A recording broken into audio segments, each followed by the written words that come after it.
À l'automne, quand apparaissent les premières gelées, mâles et femelles se rejoignent pour s'accoupler.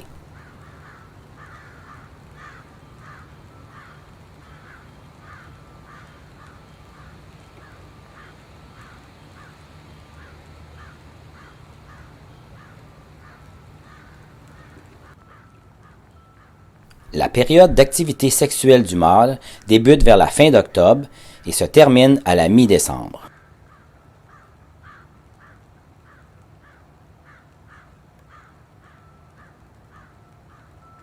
Les biches commencent à être en chaleur et ne sont réceptives au mâle que durant 24 heures.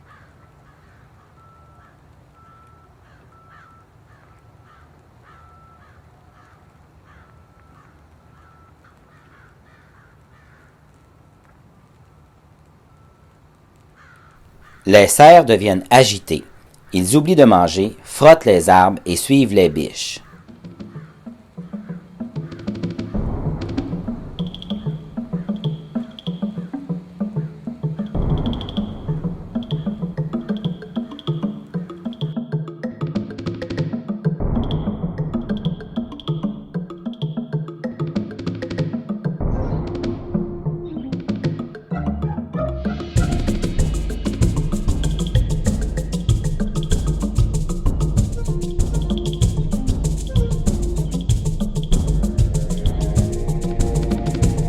Pour attirer l'attention des femelles, les cerfs grattent le sol avec leurs sabots.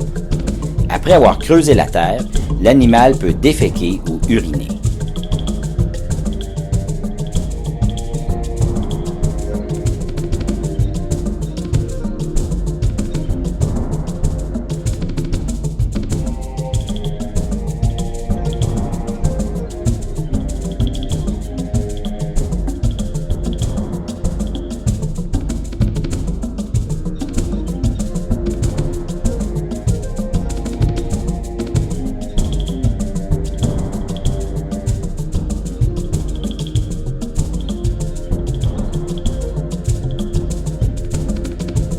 Le mâle s'accouple avec une biche en chaleur au hasard de ses rencontres. Il peut s'accoupler à la même biche plus d'une fois avant de partir vers de nouvelles conquêtes.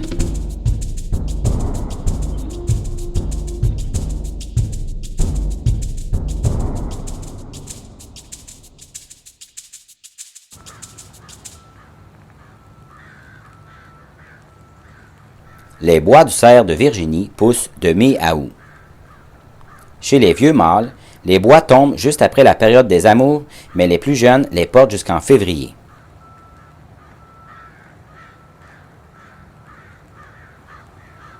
Dans les bois, on retrouve rarement les panaches parce que les petits animaux les rongent pour s'approprier les sels minéraux qu'ils contiennent.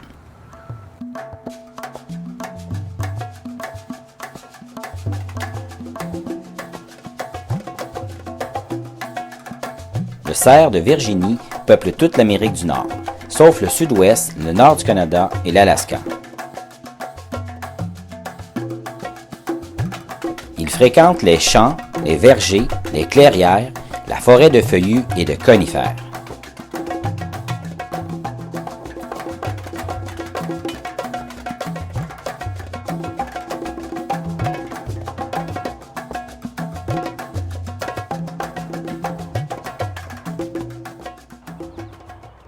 La gestation dure 200 jours. La plupart des bébés naissent en mai et juin. Lorsqu'elle va mettre bas, la biche quitte sa harde et s'isole. Après le premier mois, le faon suit sa mère et il se déplace vers des endroits où la nourriture est abondante et le couvert de végétation assuré. Les bébés sont sevrés vers 4 mois, mais ils mangent des végétaux et ruminent bien avant.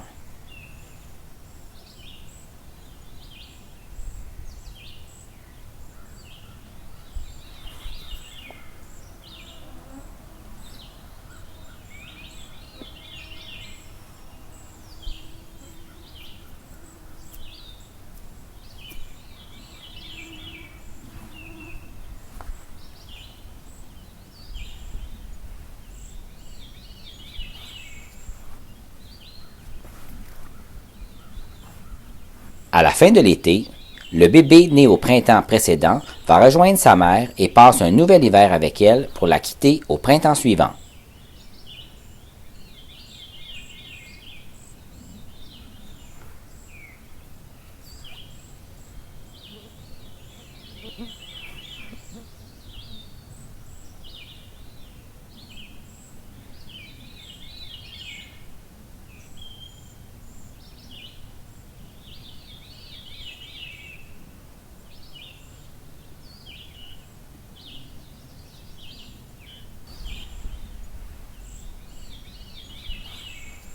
Le cerf de Virginie est herbivore.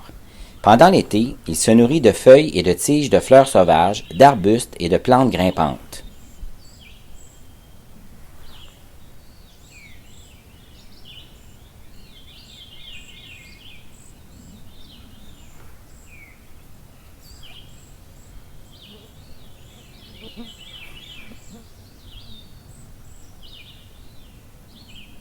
L'hiver et le début du printemps sont des périodes difficiles à passer. Il doit se contenter de bourgeons et de ramilles d'arbres.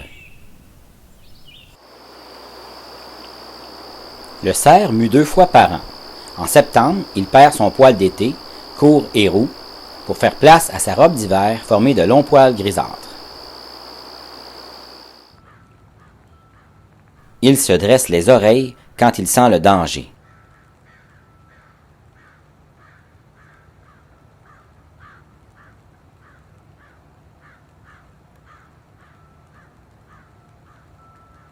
Sa queue est un véritable signal d'alarme.